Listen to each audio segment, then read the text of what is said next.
நீங்க ஃபெயிலியரை ஃபேஸ் பண்ணிட்டு நிக்கிறீங்களா? உங்க வாழ்க்கையில நீங்க தோத்து போயிட்டீங்க அப்படின்னு நினைக்கிறீங்களா? நீங்க ஒண்ணு ஞாபகம் வச்சுக்கோங்க. உங்களோட சிந்தனைகள்ல நீங்க தோத்து போயிருக்கலாம். உங்களோட செயல்கள்ல தோத்து போயிருக்கலாம். உங்களோட முயற்சியில தோத்து போயிருக்கலாம். ஆனா இது எல்லாமே தோத்து போனாலும் நீங்க தோக்குறது கிடையாதுங்க. Your action can fail, your plan can fail, but you will not fail, you will not a failure. Vincent van Gogh அப்படின்ற ஒரு பெயிண்டிங் ஆர்டிஸ்ட் இருந்தாரு. அவரோட வாழ்நாள்ல ஏகப்பட்ட டிராயிங்ஸ் பண்ணியிருக்காரு. கிட்டத்தட்ட 2000 பெயிண்டிங்ஸுக்கு மேல பண்ணியிருக்காரு. ஆனா அதுல ஒரே ஒரு பெயிண்டிங்ஸ் கூட யாருமே வாங்கலைங்க. ஆனாலும் அவரு தொடர்ந்து பெயிண்டிங்ஸ் பண்ணிக்கிட்டே தான் இருந்தாரு. கடைசி ஒரு வருஷத்துக்கு முன்னாடி ஒருத்தர் அவரோட பெயிண்டிங் ஒண்ணு வாங்குறாரு. அத பார்த்த உடனே நிறைய பேர் இம்ப்ரெஸ் ஆகுறாங்க. அவரோட பெயிண்டிங்ஸ நிறைய பேர் வாங்குறதுக்கு வராங்க. நிறைய காசு கொடுத்து வாங்குறாங்க. பல கோடிகள்ல வாங்குறாங்க. ஆனா அன்பார்ச்சுனேட்லி வின்சென்ட் வேங்கோ இறந்து போயிடுறாரு. ஆனாலும் அவர் இறந்ததுக்கு அப்புறமா அவரோட பெயிண்டிங்ஸ்க்கான அந்த ரேட் இருக்கு இல்லையா, அது குறையவே இல்லைங்க. வின்சென்ட் வேங்கோக்கு தெரியாது அவரு இறக்குறதுக்கு முன்னாடியாச்சும் அவரோட அந்த பெயிண்டிங்ஸ் சேல்ஸ் ஆகும் அப்படின்ட்டு. ஆனா அவரு தொடர்ந்து கன்சிஸ்டன்சியோட அவரோட டிராயிங்ஸ் அவரு பண்ணிக்கிட்டே தான் இருந்தாரு. அவரோட விடாமுயற்சியால தான் அவர் இறந்ததுக்கு அப்புறமாவும் அவரோட அந்த டிராயிங்ஸுக்கு பல கோடி மதிப்புகள் போயிருக்கு. இதுல இருந்து நான் என்ன சொல்ல வரேன் அப்படின்னா, நம்மளோட முயற்சிகள்ல நாம எப்பவுமே உறுதியா இருக்கணும். நம்மளோட தன்னம்பிக்கை, நம்மளோட கான்பிடென்ட், நமக்குள்ள நாம வச்சிருக்கக்கூடிய அந்த நம்பிக்கை, கண்டிப்பா நாம செய்யக்கூடிய ஒரு செயலுக்கும் என்னைக்காவது ஒரு நாள் மதிப்பு கிடைக்கும் அப்படிங்கிற ஒரு நம்பிக்கையை நமக்குள்ள நம்ம விதைச்சிட்டோம் அப்படின்னா கண்டிப்பா ஒரு நாள் ஒன் ஆர் அனதர் டே அது நம்மளோட டேவா இருக்கும். நாம அன்னைக்கு நிப்போம், நம்ம பேர் அன்னைக்கு நிக்கும். யாரோட அப்ரூவலுக்காகவும் அந்த பெயிண்டர் காத்துக்கிட்டு இருக்கல.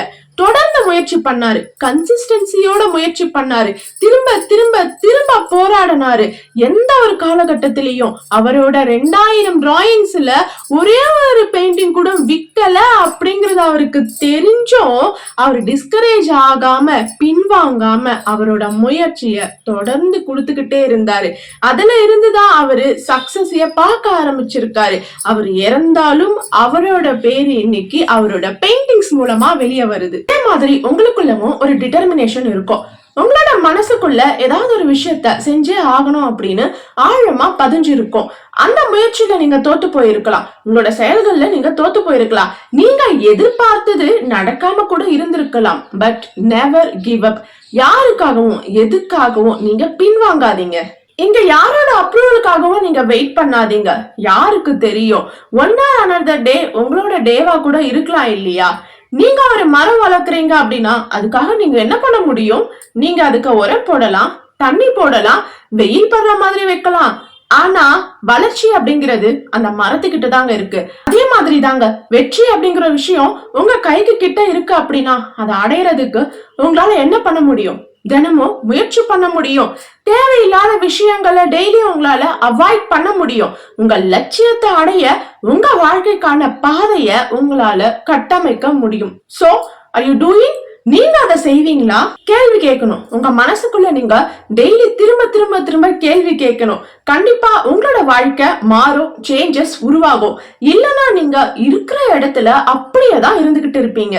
Changes start when you questioning. When you start questioning yourself, there will be a changes. நான் ஒரு விஷயம் சொல்றேன் கேளுங்க.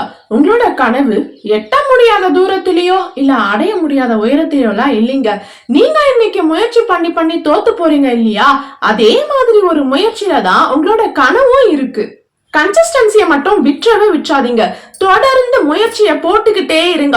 முயற்சி பண்ணிக்கிட்டே இருக்கும் பொழுதுதான் ஜெயிக்க முடியும். இந்த உலகம் ஜெயிக்கிறவங்களை மட்டும் தான் பாக்குது. ஆனா அவங்க ஜெயிக்கிறதுக்கு முன்னாடி அவங்க எவ்வளவு கஷ்டப்பட்டு முயற்சிகளை கொடுத்திருப்பாங்க அப்படிங்கறத பாக்குறதே இல்ல. இந்த உலகம் உங்களை நம்பலனாலும், இந்த உலகம் உங்களை பத்தி யோசிக்கல, உங்களை கவனிக்கல அப்படின்னாலும் நீங்க உங்களோட முயற்சியை மட்டும் விற்றாதீங்க. தொடர்ந்து தொடர்ந்து தொடர்ந்து நீங்க முயற்சி பண்ண ஒரு நாள் இந்த உலகம் உங்களை திரும்பி பார்க்கும். மோட்டிவேஷன் ஒரு நாள் இல்ல ஒரு நாள் தோத்து போயிடுங்க. இன்னைக்கு நீங்க ஜிம்முக்கு போவீங்க, ஆனா நாளைக்கு நீங்க ஜிம்முக்கு போகணும் அப்படின்னா உங்களுக்கு அந்த கன்சிஸ்டன்சி அப்படிங்கிறது ரொம்ப தேவை. கன்சிஸ்டன்சியும் டிசிப்ளினும் இருந்தாதான் நம்ம வாழ்க்கையில எதையுமே ஜெயிக்க முடியும். So build your consistency and discipline. இந்த கன்சிஸ்டன்சியும் டிசிப்ளினும் நமக்குள்ள ஒரு கேரக்டரை உருவாக்கும். அந்த கேரக்டர் தான் நாம யாரு அப்படிங்கறத டிஃபைன் பண்ணும். நமக்குள்ள இருக்கக்கூடிய அந்த கேரக்டர் தான் நாம தினமும் காலையில எந்த விஷயத்த தொடர்ந்து செய்யணும், எந்த விஷயத்த அவாய்ட் பண்ணணும், எந்த விஷயங்களுக்காக போராடணும், எந்த விஷயங்கள்ல இருந்து நம்ம பின்வாங்க கூடாது அப்படிங்கறத தெளிவா நமக்கு சொல்லி நம்மளோட எய்மையும் நம்மளோட கோலையும் அடைய வைக்கும். சோ முயற்சி பண்ணி போராடுங்க. உங்களால முடியாத விஷயம் அப்படிங்கிறது எதுவுமே இல்ல. வெற்றி உங்க கையில தான் இருக்கு. தொடர்ந்து போராடுங்க.